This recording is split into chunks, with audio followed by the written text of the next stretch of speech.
See, vibration is the law of the universe. Everything vibrates, nothing rests. Look at the walls around you. They're vibrating. They appear to be still. They're really not still.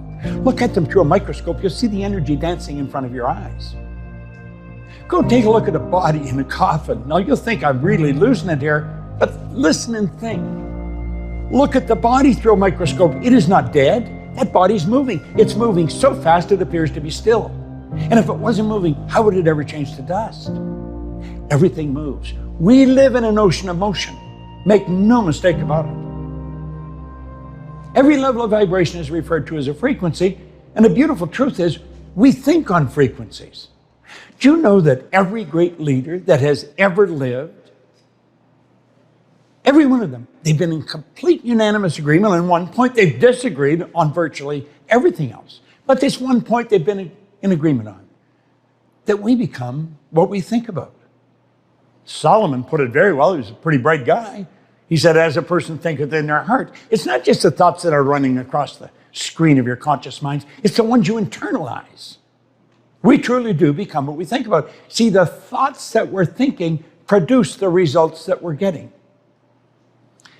But remember, I pointed out that we're never satisfied with our results. I don't care how they are. You can be happy with them. You can even celebrate some of them.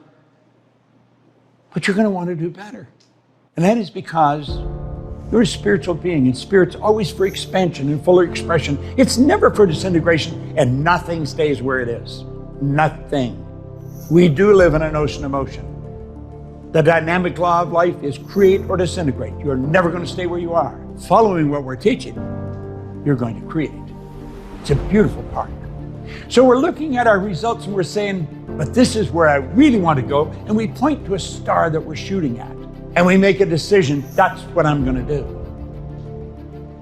Unfortunately, everybody does that. And 90-some% say, when this improves, then I'm going to do that.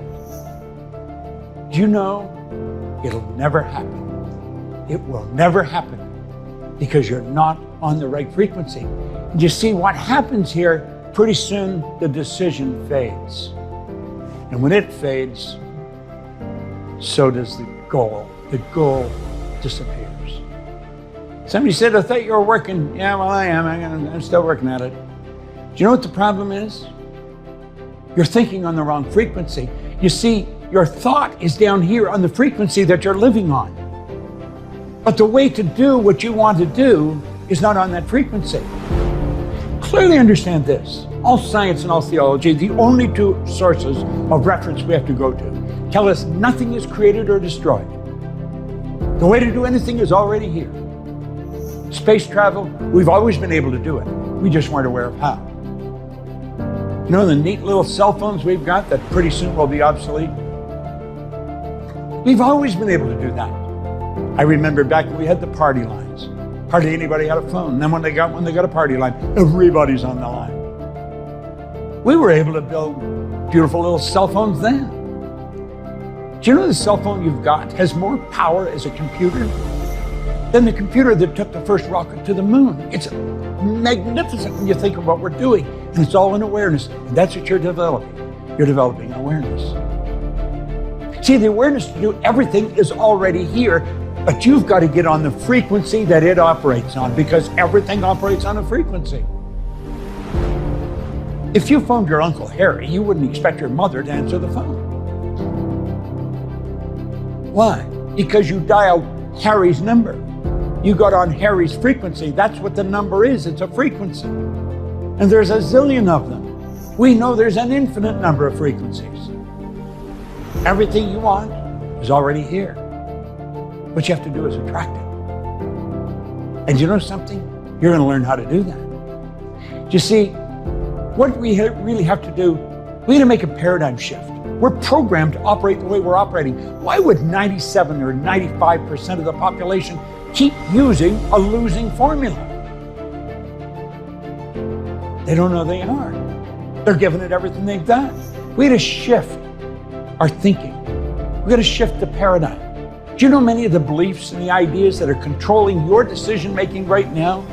They were established by some great-grandparent who lived in a different time. But all that stuff is passed down in the genes. It's called genetic conditioning. We got to change that.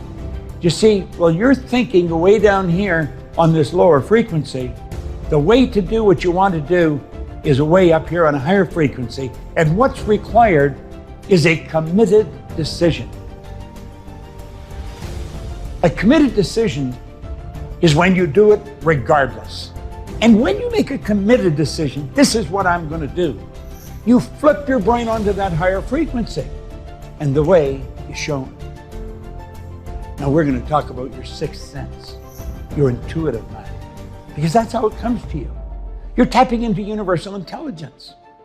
That's what all highly successful people do. Whether they know they're doing it or not is irrelevant, but that's what they're doing. That's what you're going to learn how to do.